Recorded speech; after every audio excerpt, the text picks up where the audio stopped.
I've been totally stunned. I did not expect the property market to shift so quickly. So today, I'm going to outline what's actually happening to our various property markets, what's caused this really abrupt shift, and then number three, the three factors you need to look out for that will have the biggest impact on property prices going forwards. Hello, it's Nero here, and if you're new to my channel, hit that subscribe button because I talk about all things related to the Australian property market and the economy. Housing downturn reverses in February with Melbourne and Hobart leading the way. CoreLogic's National Home Value Index posted a 0.3% rise in February, breaking the short and shallow downturn that lasted just 3 months and dragging the national measure of home values negative 0.4% lower. So what that means is that the short downturn we had, which lasted only 3 months, brought the national median house price down by 0.4%, and yet in just the month of February, prices rose 0.3%, almost erasing everything that happened in those 3 months. Now, if we look at the data on a city-by-city basis, we can see that pretty much every single market, with the exception of Port Darwin, rose in February. Melbourne and Hobart led monthly gains. The largest month-on-month change across the capitals was recorded in Melbourne and Hobart, both up 0.4%, where home values have previously been among the weakest. For Melbourne, the lift breaks a streak of 10 consecutive months of falling home values. Conversely, the mid-sized capitals of Brisbane, Perth and Adelaide have lost their mantle as the strongest growth markets. With a monthly change of 0.2 to 0.3%, the mid-sized capitals were outpaced by Melbourne and Hobart. Now, does that mean then that you should now completely ignore Adelaide, Brisbane, Perth? No, we need to look a bit deeper. When we look at this next chart, again from CoreLogic, we see a slightly different picture. Yes, we can see the change in dwelling values last month was positive for all cities except Darwin, but if we look at the last quarter of growth, so the last 3 months, what we can see is that Sydney and Melbourne are still negative. Brisbane and Adelaide are actually the strongest performers. Perth is positive. However, if you look at the growth, you can see that for the quarter it was 0.3%, but for last month it was also 0.3%. So what that means is that in December and January combined, growth was essentially zero in Perth, according to this data. So yes, February was a really good month for Sydney and Melbourne, but that doesn't mean that all pockets of our two biggest cities are rising the most. And we can see that quite clearly in this next chart. The source of the data is again CoreLogic.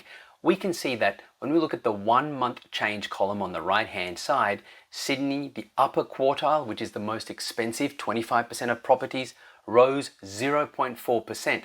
But the mid-range market and the lower quartile only rose 0.1%.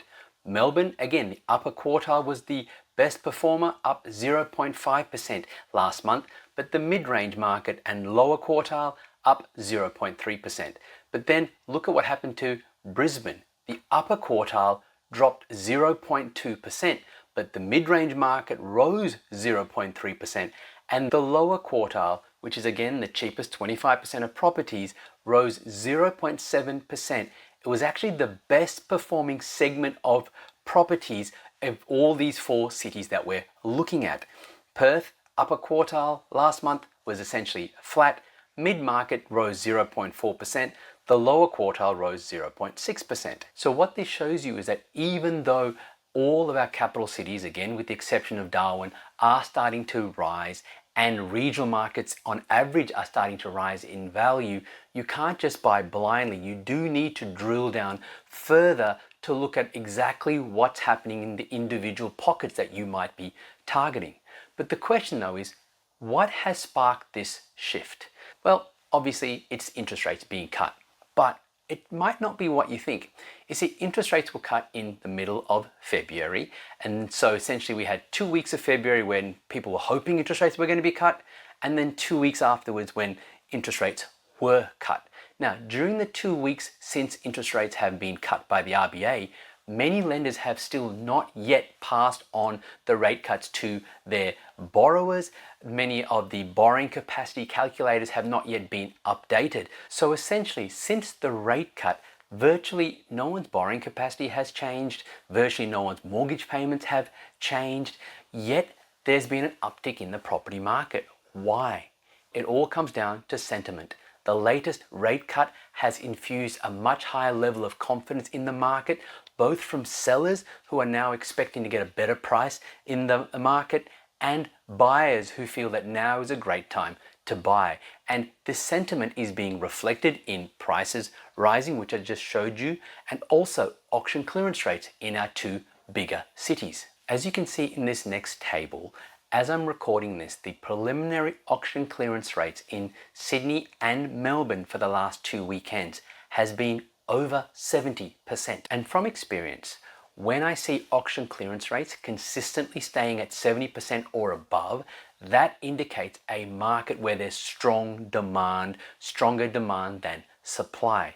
Plus, when we look throughout history and we track auction clearance rates versus movement in property prices, what we've seen is that as auction clearance rates start to rise, property prices start to rise as well. So there is no doubt that the latest rate cut has improved sentiment, has improved confidence, and so we're seeing property prices start to rise even before the actual impact of rate cuts in terms of people's improved borrowing capacities, people's mortgage payments being reduced. That hasn't yet filtered through, and yet prices are starting to rise. But then going forwards, the question you have to ask yourself is, well, is this sentiment likely to continue? Is it just a short-term blip upwards in property prices? Well, to answer that question, there are 3 factors you need to consider. Number 1, yes, it is still going to be interest rates and inflation.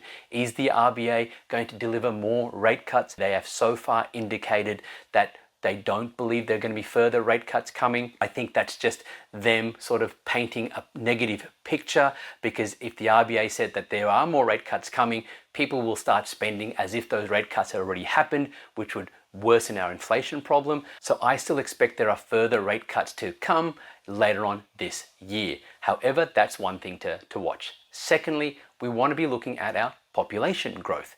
Yes, our rate of population growth has fallen from say 12 months ago or 18 months ago, but it's still well above the long-term average.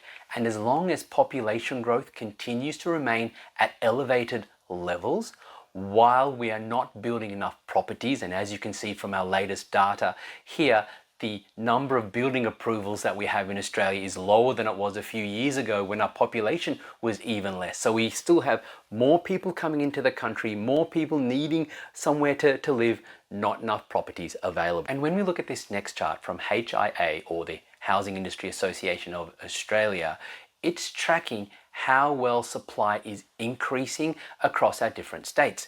And initially it looks like, oh look, South Australia and Western Australia are doing well, the other states are doing badly. That's actually not the case. Yes, South Australia and Western Australia are doing the best, but the way to look at this is that South Australia and Western Australia are doing badly in terms of addressing the housing supply. The other states are just doing worse, because none of these states are looking to meet their target for the number of properties needed based on their population. So the undersupply of housing, the housing crisis we have in Australia, is nationwide. And as long as we don't have enough properties available for the number of people who want them, you're going to see property prices rise. That's just fundamental economics. But then the third factor you need to look at when looking at what's likely to happen to property prices going forwards is jobs growth or unemployment. With wage growth slowing and unemployment creeping up, this is what the RBA is expecting, and as long as that continues, we can then expect further rate cuts, which will continue to stimulate the property market and see prices finish this year higher than they started. But as I indicated earlier, different markets are going to perform differently. So if you want help to work out, well, where's the best place for you to buy an investment property based on your budget, then check out the link in the description below to get totally for free the audio version and digital version of my book. Otherwise, I'll see you next time.